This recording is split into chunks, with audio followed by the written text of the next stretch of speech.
First, we create a web server.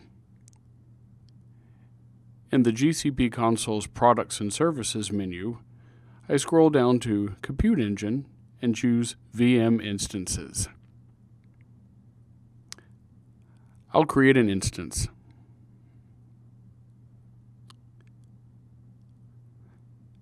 I'll name the instance Blog Host,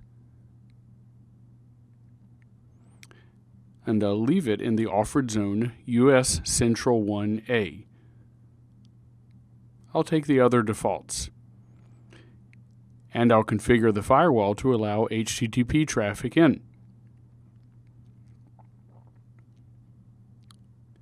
I also want to add a startup script. This startup script will install a web server.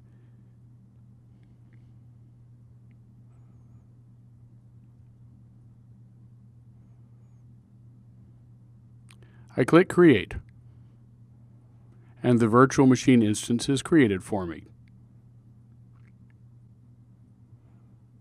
Notice its external IP address. We'll need that later. Now I'm going to make a cloud storage bucket using Cloud Shell.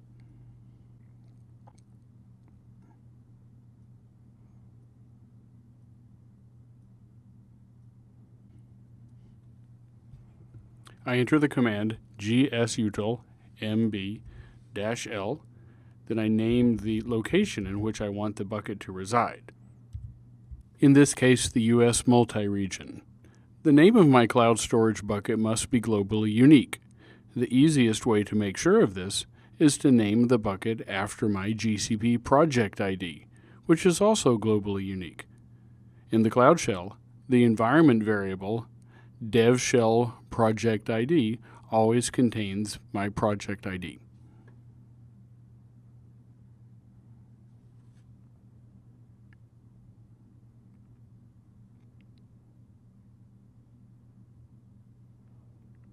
Now I've created my bucket.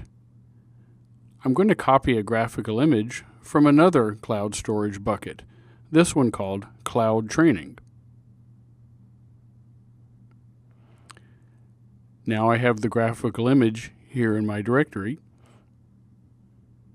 myexcellentblog.png. Now I use the gsutilcp command again to upload it to my own cloud storage bucket.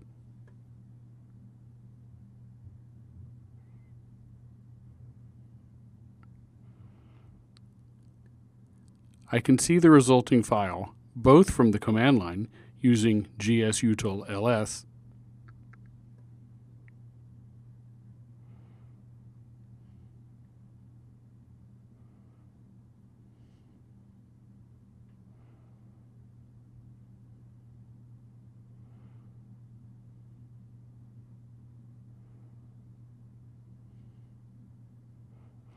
and also from the GCP console's storage browser.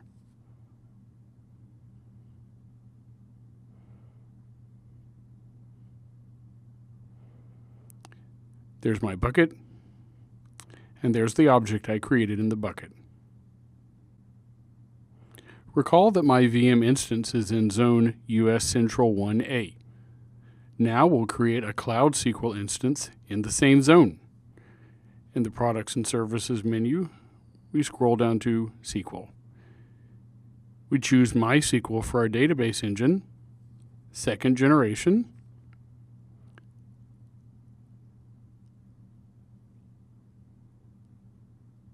we name our instance BlogDB, and we define a root password.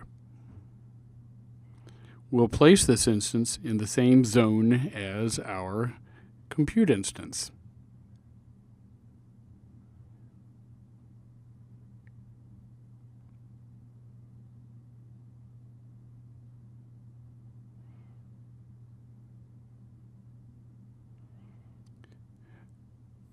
When the database instance has been made, we click on its name to configure it.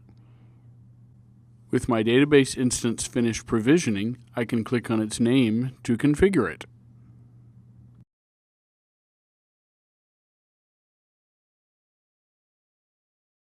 I want to create a MySQL username called blogdbuser.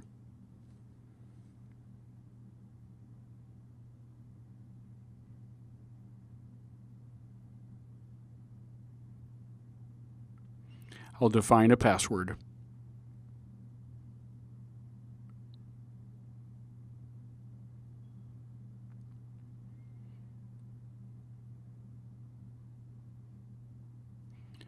Now I want to configure this database instance so that it can be only contacted from my virtual machine instance. So I need to go back to its entry in the VM instances listing and capture its public IP address.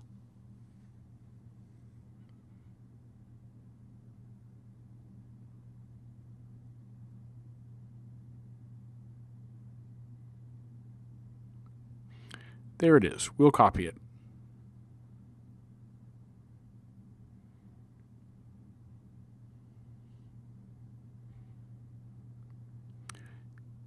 We return to our SQL instance, click on our instance name, and click Authorization. We wish to authorize a network consisting only of the desired VM instance. We'll name the network Web Frontend and insert the IP address of that instance followed by /32.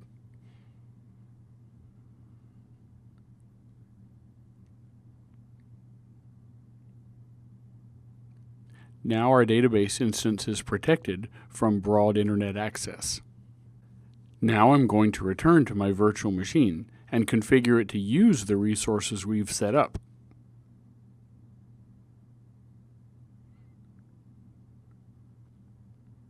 I'll log into it using SSH.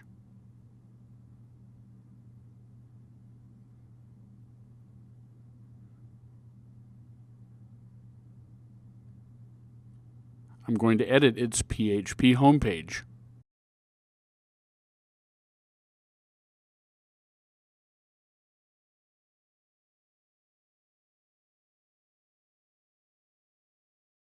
I've prepared a page that I can paste in. I'll fill in my database's IP address and password.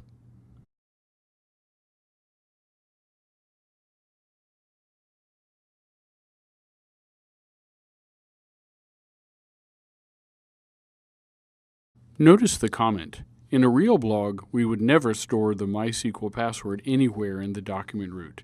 Instead, we would store it in a separate configuration file, somewhere else in the web server virtual machine.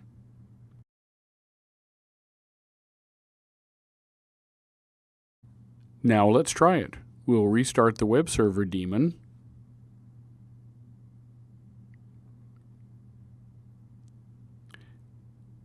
Now we'll return to the GCP console's VM instances list and attempt to view the homepage.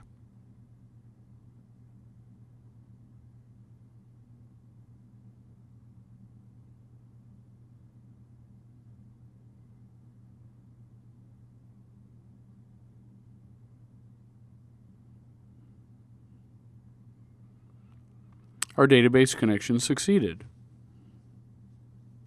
If this were a real blog, we would now begin to load blog content into our SQL database. Now let's enhance our homepage by adding our graphical image to it. In the GCP console, we'll navigate to the storage browser and create a public link to our graphical image. There's the image. We check the box, Share Publicly. That gives us a hyperlink that we can clone.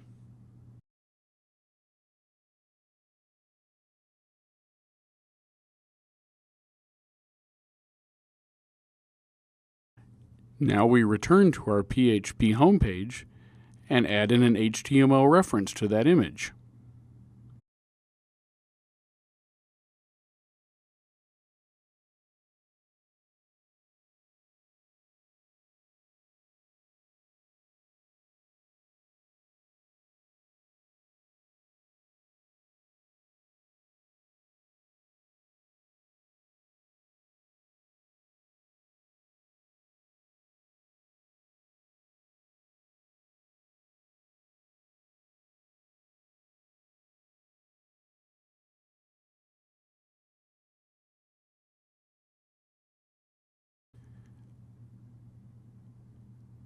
Now let's return to our PHP homepage and refresh it.